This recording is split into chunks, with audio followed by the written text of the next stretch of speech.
क्या आप सभी लोग माँ दुर्गा जगत जननी की कहानी जानते हैं? आइए माँ दुर्गा की कहानी जानते हैं।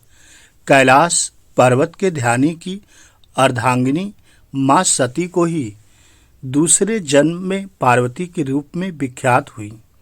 उन्हें ही शैलपुत्री, ब्रह्मचारिणी, चंद्रघंटा, कुष्ठमांडा, स्कंदमादा, कात्यायनी, कालरात्रि, महागौरी,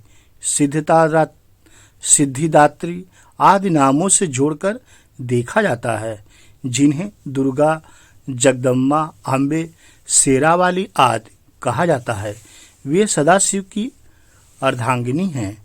माता की कथा। आदि सतयुग के राजा दक्ष की पुत्री सती को शक्ति कहा जाता है। शिव के कारण उनका नाम शक्ति हो गया। हालांकि उनका असली नाम दाक्षायणी था। यज्ञ कुंड में कूदकर आत्मदाह करने के कारण भी उन्हें सती कहा जाता है। बाद में उन्हें पार्वती के रूप में जन्म लिया। पार्वती नाम इसलिए पड़ा कि वह पर्वतराज अर्थात पर्वतों के राजा की पुत्री थी, राजकुमारी थी। पिता की अनिच्छा से उन्होंने हिमालय के इलाके में ही रहने वाले योगी शिव से विवाह कर लिया। एक यज्ञ में जब दक्ष ने सती और शिव को न्योता नहीं दिया, फिर भी माता सती शिव के मना करने के बावजूद अपने पिता के यज्ञ में पहुंच गई। लेकिन दक्ष ने शिव के विषय में सती के सामने ही अपमानजनक बातें कही। सती को यह सब बर्दाश्त नहीं हुआ और वहीं यज्ञ कुंड में कूदकर अपने प्राण त्याग दिए। यह खबर सुनते ही भगवान शिव ने अपने सेनापति वीरभद्र को भेजा, जिसने दक्ष का सिर काट दिया।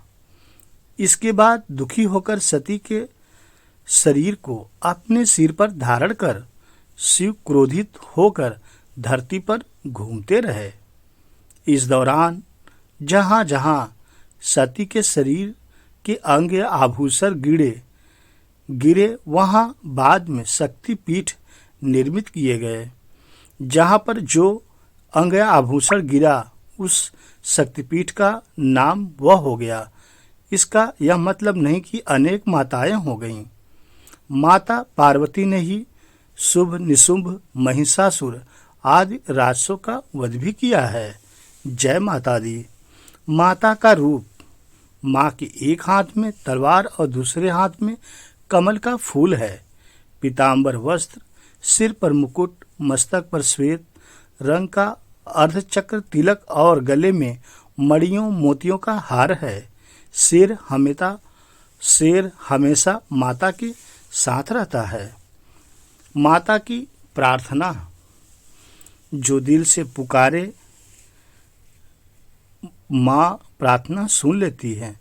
न मंत्र, न तंत्र और न ही पूजा पाठ, प्रार्थना ही सत्य है। माँ की प्रार्थना यानी स्तुति के पुराणों कई श्लोक दिए गए हैं। माता का तीर्थ। शिव का धाम कैलाश पर्वत है।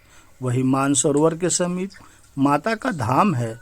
जहाँ दक्षायनी माता का मंदिर बना है, वहीं पर माँ साक्षात विराजमान है।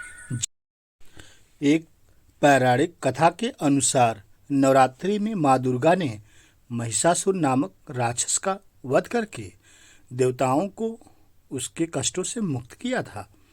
महिषासुर ने भगवान शिव की आराधना करके अद्वितीय शक्तियाँ प्राप्त कर ली थी और तीनों देव अर्थात ब्रह्मा, विष्णु, महेश भी उसे हराने में असमर्थ थे।